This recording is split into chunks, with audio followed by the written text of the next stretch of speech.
everyone. Today we're starting on the module called Space.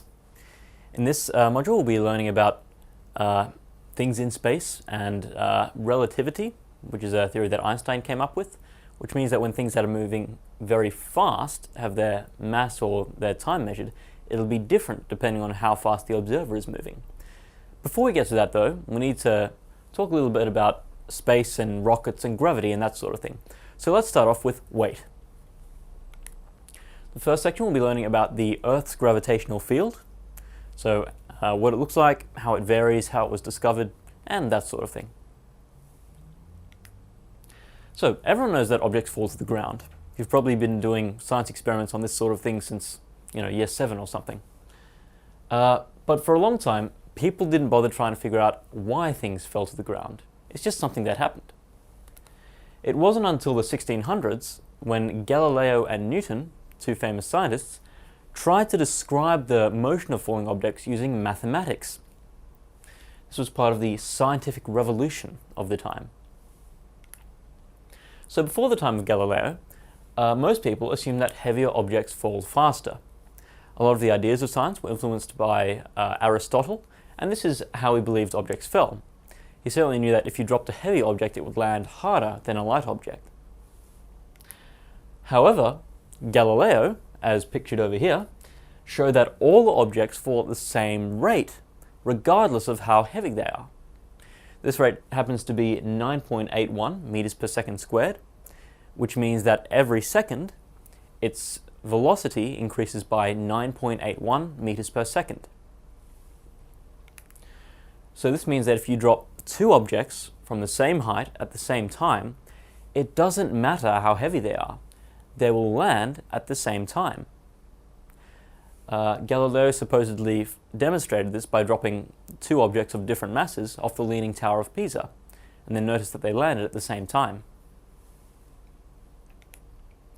So Isaac Newton figured out a way to explain this. He came up with something called gravity, which I'm sure you've heard of him. So he showed that the force on an object is related to its acceleration by this equation. Acceleration equals the force applied over the object's mass. And so he said to himself, if all objects accelerate at the same rate, then that means that there must be a force on it. But if the acceleration is going to be the same for all the objects, then the force has to be a multiple of its mass. So that means that the mass will cancel out. Make sense? So he said that the force of gravity equals the mass, m, times some constant. And so if we substitute that into this equation, we can see that this m will cancel out, and that the acceleration due to gravity will be this constant, g.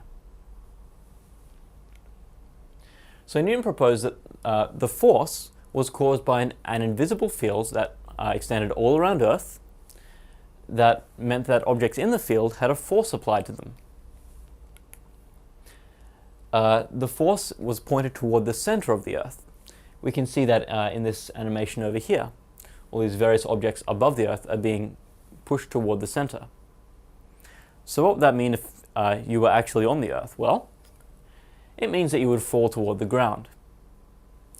So this invisible force, gravity, takes objects that are inside the Earth's gravitational field and pulls them to the surface of the Earth. And of course its strength, F equals mg, is proportional to the mass of the object, which means that the acceleration will be constant regardless of the mass. As the distance from the Earth increases, the field gets weaker. We can see that the field lines close to the surface are a lot closer together than the field lines that would be, out here or something. That means that as you go further away from the Earth, its gravitational field gets weaker. So objects that are a very, very long distance from the Earth will experience less force. In the equation F equals mg, g will be a much smaller number than it is on the surface. This means that gravitational acceleration is constant near the surface of the Earth, and in fact, no matter where you go on Earth, it'll be about 9.8 meters per second. But if you fly off to, for example, Jupiter, the gravitational acceleration due to Earth will be a lot less noticeable. Turns out that the gravitational field at very high altitudes, like at the very top of mountains, tends to be lower than the force at the surface. And this is because the further out you go from Earth, the less of a gravitational field there is. But it turns out the change is very, very small. We have here Mount Everest. The gravity at the top of Mount Everest is about 9.7 meters per second squared, instead of the 9.8 we're used to. So it's very, very difficult to measure that tiny little change. So what about if we go out in space? Surely the astronauts in the space shuttle are weightless, right? Well, no. The space shuttle has a weight that's about 90% of its surface weight. Turns out to be about 8.7 meters per second squared. And this is, in space now. It turns out that the space shuttle orbits so close to Earth that it still has a very strong force attracting it toward the ground. So why doesn't it fall down? Well, we'll get onto that in a little bit. For now, that's the end of the theory. So we've gone over what gravitational force is and what the Earth's gravitational field looks like. Let's go on to some questions. Question 1. Aristotle's ideas of motion were replaced by those of Galileo. What did Aristotle believe about falling objects? So we have a few options here. Heavy objects fall faster because they have more mass. They fall slower because they have more air resistance. They fall at the same rate because acceleration is constant. Or they fall at the same rate because there's an invisible force pushing them back up as they're trying to fall down. So the answer here is almost an intuitive answer. We know that it can't be C because that was Galileo's idea. But if we think about how heavy objects land harder than lighter objects, it makes us think that they must be falling faster. This is not what's happening, but it's what Aristotle believed. So A is the correct answer. Question 2. Why don't other planets like Venus fall toward the Earth? We have a few options here. Space objects aren't affected by gravity. Other planets are too large to be affected by gravitational force.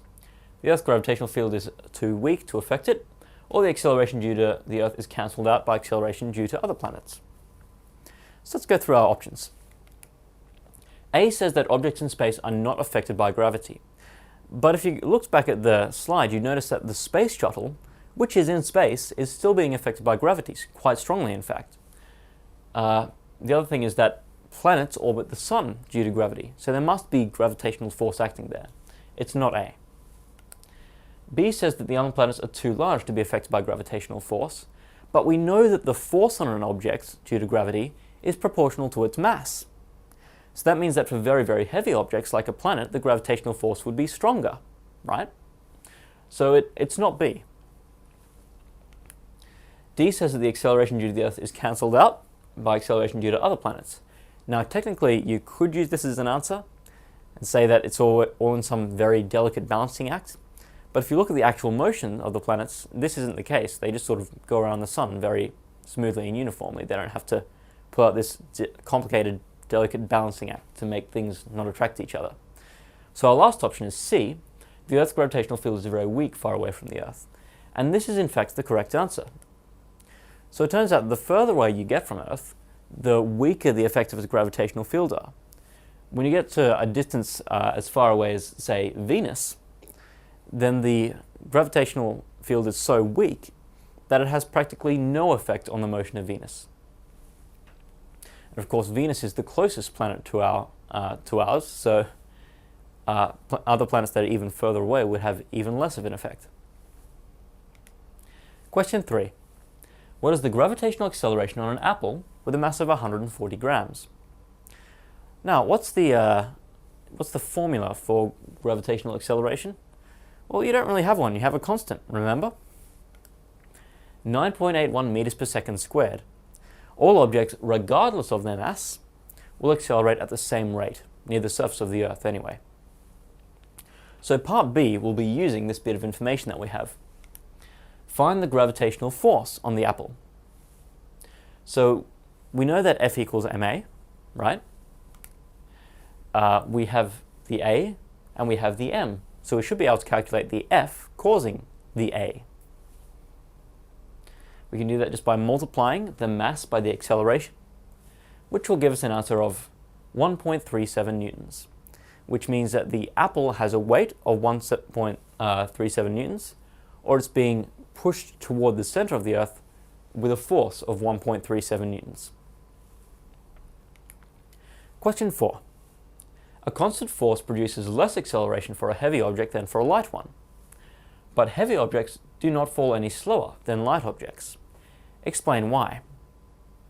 So the idea is, if the force of gravity is constant for all objects, that means that light objects will fall faster, because if a constant force pushes a light object, it'll accelerate more quickly. But of course, there's an error in that way of thinking, isn't there? The gravitational force on heavy objects and light objects is not the same. The acceleration is the same because the forces that produce that acceleration are different. It means that regardless of the object's mass, its acceleration due to gravity will be the same.